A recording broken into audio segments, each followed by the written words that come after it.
Today I'm taking a look at the Salmon Brook Shops in Granby, Connecticut. This is a multi-dealer antique shop, and I've been coming here for about 25 years. I've definitely found some great buys over the years here, and I definitely recommend coming in if you're in the area. So I figured I'd take a look and point out some stuff that I found interesting.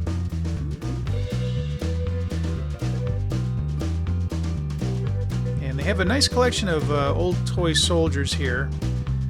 I would say these are probably from the teens, 20s, 30s or so. And I think they're made out of iron or lead, or possibly a combination of both. They're so much cooler than the green plastic ones.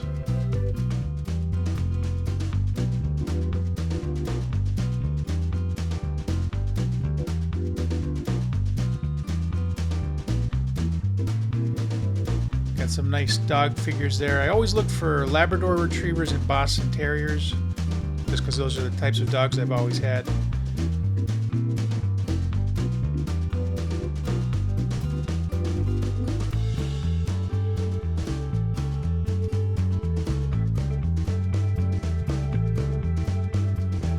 They've got a pretty big selection here of antique photographs. These are, from what I can tell, mostly from about the 1860s to 1890s or so, give or take. They have the three most popular type of photograph here. They've got the cabinet cards and the CDVs, which is what these are. And then in the next box, you'll see the tin types, which look distinctly different. They're basically metal. And these photos seem to be almost exclusively portraits and family photos. I was hoping to find maybe some landscapes, historical locations, historical figures, that type of thing. But every time I run across these type of photos, I do try to take a quick look at them, see what they've got.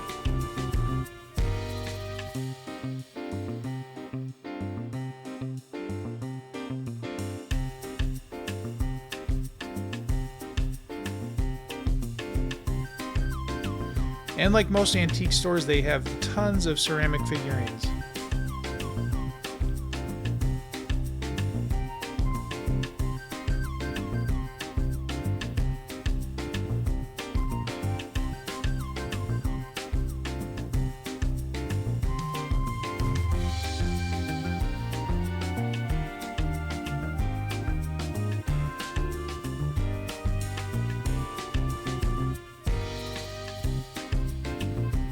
Those are some impressive old oil lamps there with the pink chimneys on them.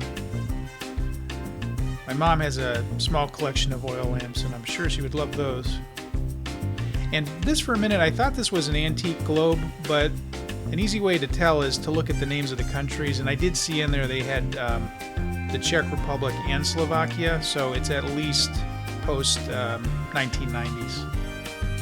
They have a nice collection of records here. I was looking through these, and the thing that jumped out to me was how similar this looked to my grandmother's collection.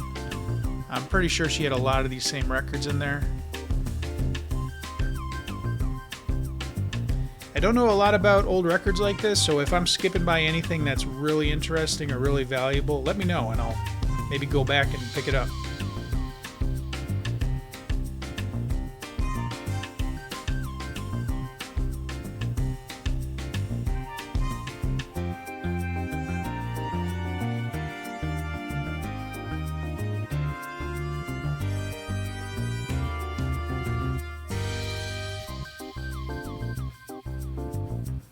And I did find this interesting, the Fonz's favorite songs, I guess. And some nice old comics here. Ensign O'Toole. This was apparently a TV show that was on in 1962 and 63, so I would assume the comics from roughly that same year. And I don't know the year of the Disney comic. I would guess it's roughly in that same time frame, probably late 50s, early 60s. And I think the ads on the back are probably one of the best parts. And down here, I thought I saw something interesting. It looked like an old Connecticut license plate, but when I picked it up, it's pretty much entirely rust at this point, and then somebody painted the letters back on. And now a spoon collection. This is another thing that my grandmother was into. I inherited her spoon collection. She probably had 100 at least. I still have them in a box somewhere, but That was a big thing, I guess, back in the day. I don't really understand it myself, but she was really into it.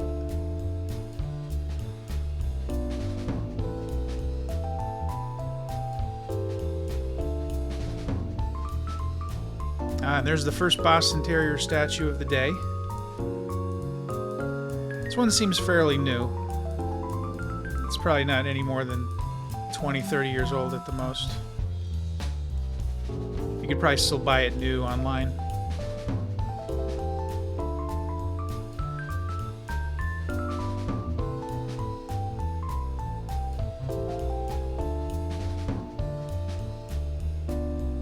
That guy there in the yellow hat almost looks like Mr. Pringle to me.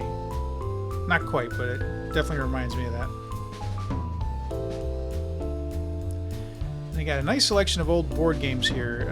Just looking at them quickly, these look like maybe 60s, 70s, maybe early 80s.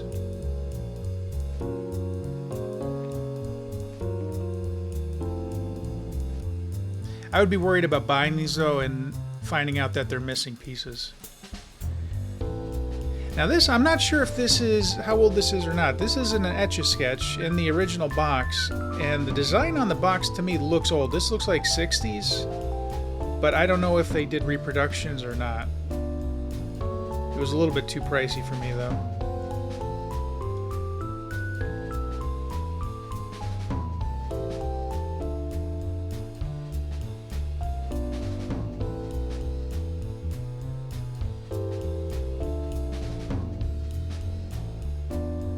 So many figurines. Then these egg sculptures here, egg carvings. I'm not sure what you'd call them. My grandmother had a collection of those too. And this phone is not authentic. For a second I thought it was an antique, but then I noticed the buttons are actually touch tone.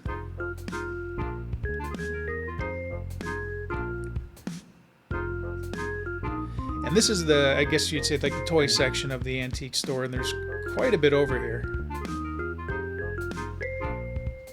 Most of it tends to be from the 80s to 90s, I would say, on average.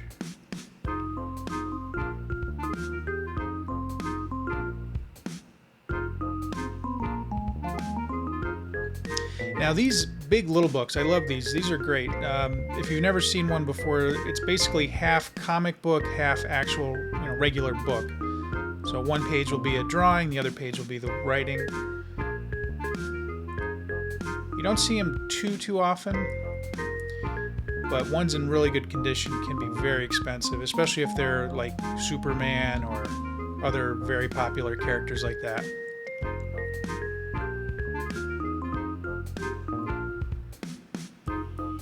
I'm going to say that sports stock is from about 1989 based on that baseball card on the cover. And I had this set, this classic set here, 1990 classic baseball with Nolan Ryan there, saying Nolan knows Bo, meaning Bo Jackson. And they had a pretty good collection over here of soda or pop bottles, depending on where you're from. I've never heard of Crystal Club or this Ansonia. Assuming that's Ansonia, Connecticut. Yeah, it says that. Harmony Springs. No idea what that is. Obviously, I know what Pepsi is, but I don't recognize that that logo for Pepsi. That color combination is unusual.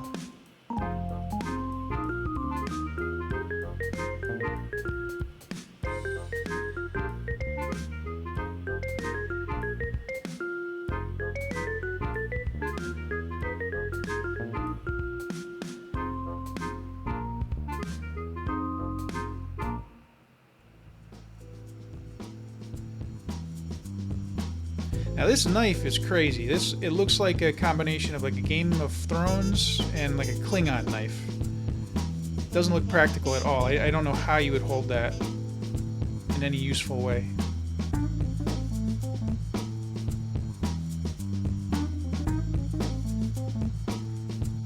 Now these travel board games bring back some memories for me. These are probably from, I'm thinking the late 80s, early 90s.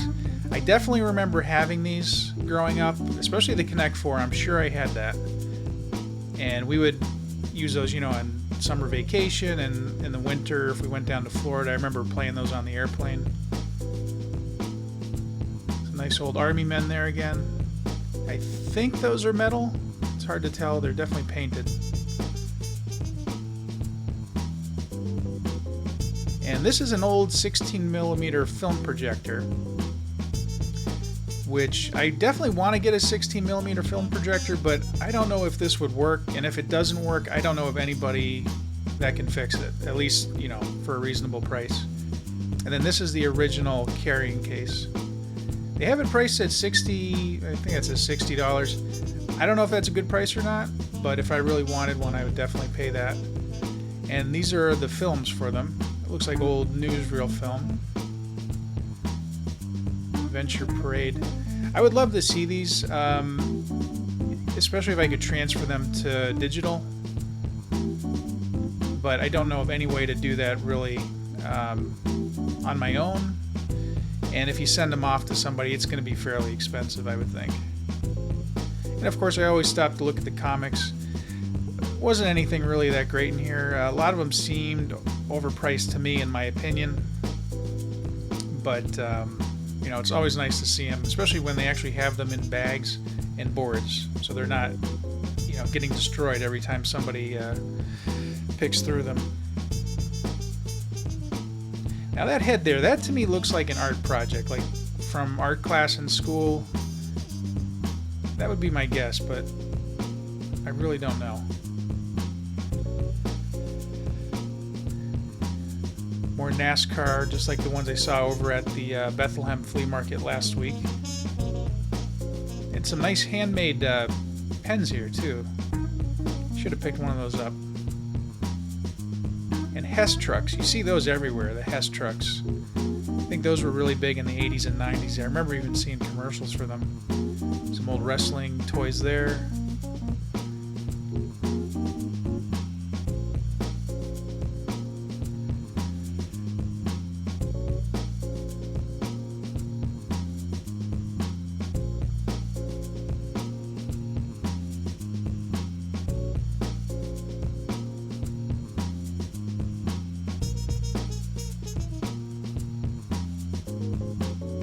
And an otter sculpture. I haven't seen too many otter sculptures before.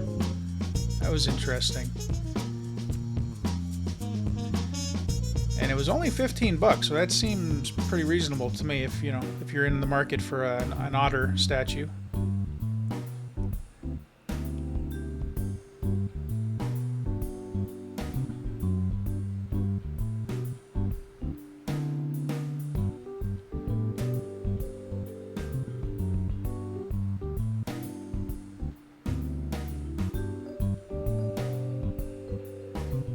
Bunch of starting lineups. You'll see those a lot. Those were very popular back in the late 80s and 90s.